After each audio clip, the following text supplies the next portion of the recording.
Hey guys, welcome to level 1, lesson 1. So it's the first lesson of this whole entire course, all right? Now, the best way for us to start is to be very, very basic. I'm really assuming that a lot of you guys haven't even picked up a guitar before. So for those of you who enjoy the acoustic guitar, we're going to be doing the acoustic guitar anatomy. So enjoy. Okay, so this is the acoustic guitar I'm just going to go over with you guys. This is the head. I'm going to show you the head first, then we're going to show you the neck, what makes up the neck, and then I'm going to just talk a bit about the body. Alright, so now onto the head. The head has tuning pegs. Alright, now tuning pegs are these steel things that are inside the head of the guitar. You can see that there are 6, and the tuning pegs hold the strings in place, and that allows you to tighten and loosen the strings. So we can tighten or loosen the strings. All right. Now, as you can see here, there's 6 strings on the guitar, and there are 3 at the top of this head and 3 at the bottom of the head. All right, the deeper strings are going to be at the top, where we're going to adjust them over here with these knobs here on the tuning pegs, and underneath we've got 3 of the highest strings. Just going to tilt it over a bit here so you can see.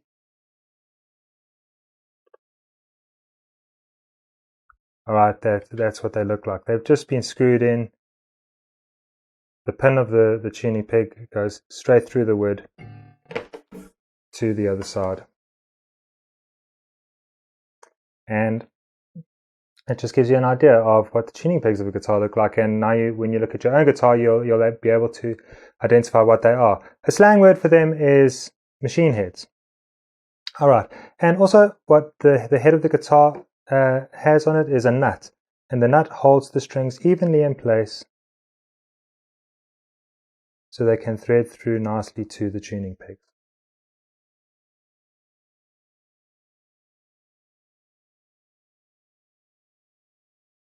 Okay, now what does the neck consist of? Well, as you can see here, there's steel bars that are inlaid into the fretboard. Alright, now this is the neck of the guitar. The neck of the guitar is actually the whole part of the guitar that's glued into the body of this acoustic guitar. That's what the back looks like here.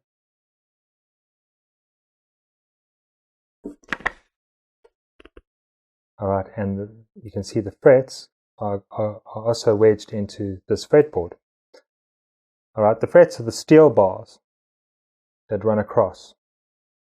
Okay, now for example, if I had to say put your first finger on the first fret of low E, it will mean that you put your first finger behind the fret. I'll just say on because we refer to the fret as this whole section. Alright, but in fact the fret is actually this steel bar.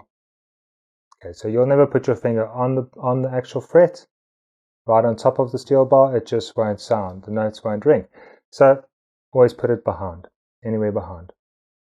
Preferably just behind, but if not, anywhere behind. As long as the string rings, the note rings, it's great. Okay, now we can see that there are inlays as well. Now inlays, they can be made out of different materials, and they are spaced evenly inlaid into the wood of the guitar, normally on the 3rd, or always on the 3rd. Sometimes on the 1st you'll see an inlay, but it's quite uncommon. They generally start on the 3rd fret to the 5th. There's one on the 7th, on the 9th, and normally, well, always there's 2 on the 12th fret. And the 2 on the 12th fret mean something that I'll show you later on in the lessons. It enables you to identify the fretboard and the notes on the fretboard. So there's a reason for 2 dots being on the 12th fret. Also on the side of the fretboard, you'll see that those inlays are depicted with little markers where they're side inlays. Also on the 3rd, the 5th, the 7th, the 9th, and the 12th. Also further on. Okay.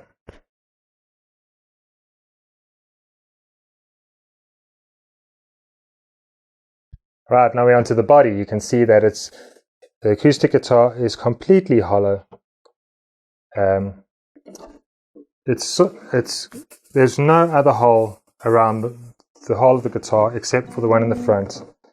And that's what enables the wood, the hollow wood, to amplify the sound, just as if this was some kind of invisible speaker, and the sound projects through this cavity. All right, so now the strings are held by the guitar through a bridge, and this is a saddle bridge because it has saddles, and the strings go into the saddles, and the saddles push in, and they hold the strings in place over this bridge here. You can see there's a bridge here, and there are slight grooves in this bridge just to hold the strings in place, so it feeds evenly all the way through to the nut that's on the neck. So that is a pretty much standard acoustic saddle bridge.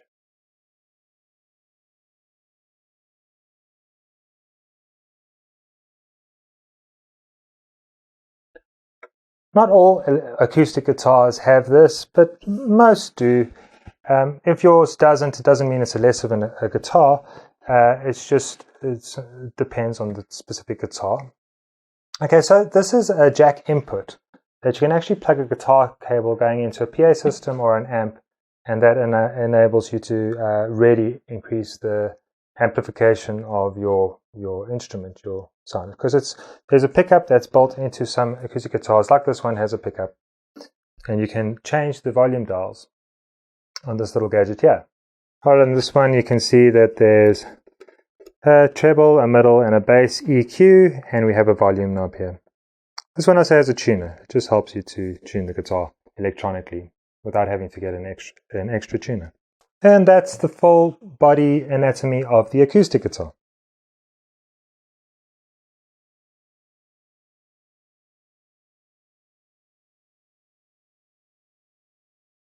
Okay, so I hope you enjoyed that on the acoustic guitar anatomy. Now, for all the guys out there who have an electric guitar or who want to play the electric guitar, this is the next video, lesson 2, is gonna show you the anatomy of that. But what I want you to just pay special attention to is the fretboard on the acoustic guitar compared to the fretboard on the electric guitar. You'll see that they're pretty much the same thing. Okay, so anyway, enjoy lesson 2 coming up.